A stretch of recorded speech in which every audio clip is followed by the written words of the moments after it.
Hello, Rick Komarek, Certified Financial Planner here, bringing you an article that I loaded to my blog titled 8 Smart Planning Moves to Consider. Let's get started. Number one, review your income or portfolio strategy. Are you reaching a milestone in your life, such as a retirement or a change in your personal circumstances? Has your tolerance for taking risk changed? We experienced historic volatility this year. The broad-based S&P 500 index lost over 30% in 1 month. The sell-off was steep and violent, but short-lived. As November came to a close, the major market indexes have recaptured prior highs. It's a testament to adhering to a long-term financial plan. Did you take the volatility in stride or feel any uneasiness? A pandemic, a shuttering of the economy, and a swiftly falling stock market are bound to create some anxieties. But if you experienced sleepless nights or sought the safety of cash, now may be the time to reevaluate your risk and your approach. One of my goals has always been to remove the emotional component from the investment plan. You know, the one that encourages investors to load up on stocks when the market's soaring, or one that prods us to sell when volatility surfaces. The hard data and my own personal experience tell me that the shortest distance between an investor and his or her financial goals is adherence to a well-diversified, holistic financial plan. Number two, rebalancing your portfolio. Despite the roller coaster ride, overall market performance has been good this year. Equities have provided a nice lift, but you may have too much exposure in any one position. And if that's the case, you may need to trim back on that particular position. And if it's a taxable account, well, you might want to wait till the new year. But otherwise, consider rebalancing to put the positions back into the proper balance. Number three, take stock of changes in your life and review insurance and beneficiaries. Let's be sure you're adequately covered. At the same time, it's a good idea to update beneficiaries if the need has arisen.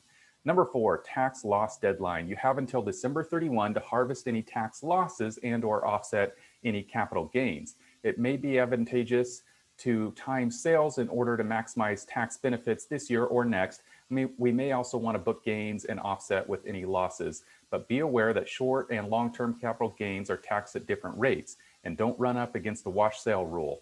See IRS publication 550 for that. That could disallow a capital loss.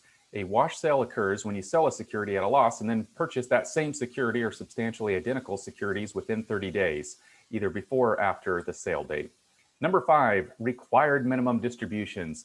They're the minimum amounts the owner of a retirement account must withdraw annually when they attain a certain age. But please note that the CARES Act eliminated RMDs for this year, 2020. So I'm going to go ahead and skip past that. But for 2021, be aware of the rules next year. Number six, contribute to a Roth IRA or traditional IRA. A Roth gives you the potential to earn tax-free growth, not just tax-deferred growth, and allows for federal tax-free withdrawals if certain requirements are met. You may also be eligible to contribute to a traditional IRA. Contributions may be fully or partially deductible depending on your income and circumstances. Total contributions for both accounts cannot exceed the prescribed limit. There are income limits, but if you qualify, the annual contribution limit for 2019, 2020, and 2021 is $6,000 or $7,000 if you're 50 or older. You can contribute if you or your spouse, if filing jointly, have taxable compensation. For 2020 and later, there is no age limit on making regular contributions to traditional or Roth IRAs. For 2019, if you're 70 and a half or older, you can't make a regular contribution to a traditional IRA. However, you can still contribute to a Roth and make rollover contributions to a Roth or traditional IRA, regardless of your age. You can make 2020 IRA contributions up until April 15th of 2021.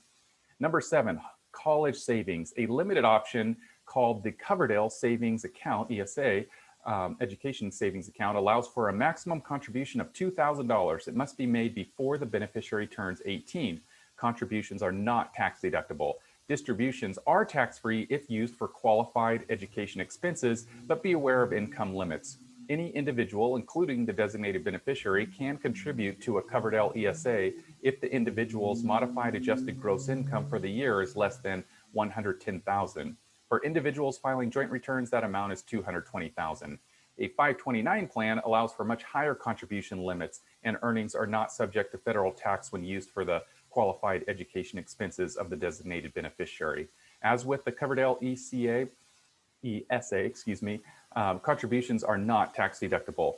Number 8, charitable giving, my favorite one. Whether it's cash, stocks, or bonds, you can donate to your favorite charity by December 31st, potentially offsetting any income. Did you know that you may qualify for what's called a qualified charitable distribution, or QCD, if you are over 70 and a half years of age? A QCD is an otherwise taxable distribution from an IRA or inherited IRA that is paid directly from the IRA to a qualified charity. A QCD may be counted towards your RMD up to 100,000 if you filing jointly and your spouse can make a 100,000 QCD from your own IRAs. This becomes even more valuable in light of tax reform, as the higher standard deduction may preclude you from itemizing. You might also consider a donor advised fund. Once the donation is made, you can generally realize immediate tax benefits, but it is up to the donor when the distribution to a qualified charity may be made. I trust you found these planning tips to be helpful. Please feel free to reach out to me if you have any questions whatsoever, or of course always run the tax scenarios by your tax preparer.